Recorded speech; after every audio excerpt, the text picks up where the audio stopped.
satu sisi kalau kita melihat mungkin dari progres kinerja Kementerian Sosial saat ini yang mungkin bisa kita lihat juga dari realisasi anggaran perlindungan sosial yang mana hingga 31 Juli 2022 lalu Menteri Keuangan Ibu Sri Mulyani menyebutkan bahwa realisasinya hingga akhir Juli ini baru mencapai 217,3 triliun rupiah atau bahkan turun 6,2% begitu dibandingkan periode yang sama di tahun sebelumnya. Nah, ini seperti apa Pak? Padahal di tengah kondisinya saat ini juga kita lihat tampaknya justru malah lebih menantang.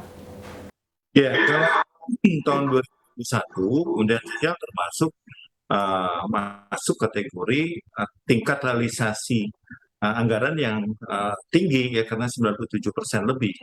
Nah, tahun 2022 sampai semester pertama selesai ini kita masih menyelesaikan revisi DIPA sebagai konsekuensi dari diterapkannya Perpres nomor 110 tahun 2021 tentang Kementerian Sosial. Karena ada perubahan SOTK dari Kementerian Sosial. Sudah tentu ini mempengaruhi program-program yang ada dengan dilukidasinya Ditjen Penanganan Fakir Miskin dan Badan Pendidikan dan Pelatihan serta penelitian pengembangan sosial. Nah, karena itulah ada sedikit hambatan di dalam realisasi, tetapi dengan koordinasi dengan Kementerian Keuangan dan Bappenas bisa difahami kondisi tersebut dan pada akhirnya kita masih bisa mencairkan anggaran baik program yang prioritas nasional maupun program lainnya termasuk penyelesaian anggaran atau pencairan anggaran untuk program Keluarga Harapan untuk 10 juta KPM dan juga bantuan program sembako sebanyak 18,8 juta itu sampai pertengahan Agustus ini kami sudah dapat angka dari Onsfam itu sudah mencapai 77%. Jadi mungkin apa yang disampaikan Ibu Sri Mulyani itu pada posisi triwulan kedua awal ya. Sehingga kalau sekarang sudah masuk ke triwulan ketiga kita sudah bisa merealisasikan lebih dari 77%.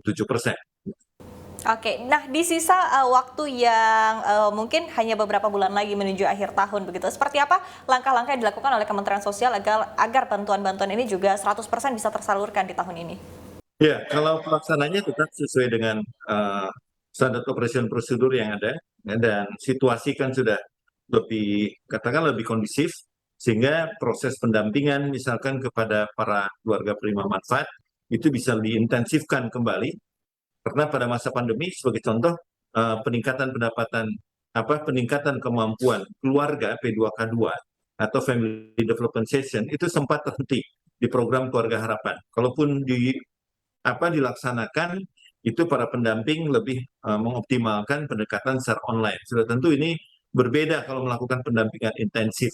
Tapi dengan situasi pandemi yang sudah melandai, maka para pendamping sudah lebih yakin untuk turun dan langsung bertatap muka dengan para keluarga penerima manfaat untuk memastikan misalkan pengasuhan kepada anak, kesehatan ibu dan anak, termasuk misalkan imunisasi dan sebagainya, kemudian juga pencegahan terhadap kekerasan, ada penelantaran, bahkan eksploitasi terhadap anak, perlindungan sosial bagi lansia dan disabilitas, serta juga upaya-upaya untuk meningkatkan prioritas mereka lewat kegiatan pembelajaran bagaimana melakukan usaha ekonomi.